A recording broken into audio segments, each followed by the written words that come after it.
I think one of the other challenges we're getting into here is if we start looking at a lot of the oncology products that are coming to market. I mean, if we're looking at acute lymphoblastic leukemia, you're talking what, 400 patients a year globally? If you're looking for OS, overall survival, or an outcomes trial, that's going to be really, really hard. And if a company is going to try and do an OS in that, you may end up, particularly if it's a mid-pediatric condition where the life cycle of the disease is 8 to 10 years, you're going to be out of patent by the time you get an endpoint. Like Niklas says, it's not that we don't understand that maybe nothing else is feasible than a single-arm trial with a very small sample size. Then you need to ask us what we need at minimum to make a decision. And our minimum for the decision is different than regulators because they live in a world of, well, sometimes we just want to send out the incentive that we support the research.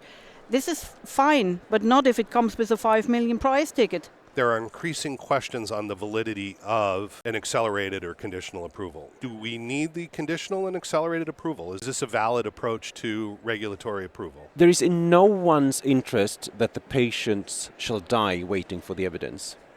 But we still need to have some evidence base. So there must be a balance also here. In most context, I think there is a pressure on the system to provide treatments as early as possible. But let's figure that all of those 400 patients globally were in the clinical trial program. All of them have already had the product. And when it's then registered and comes to a very, very high price, is there any chance to say, no, we're not going to pay that? Have we already committed to pay a price that is set unilaterally by the company?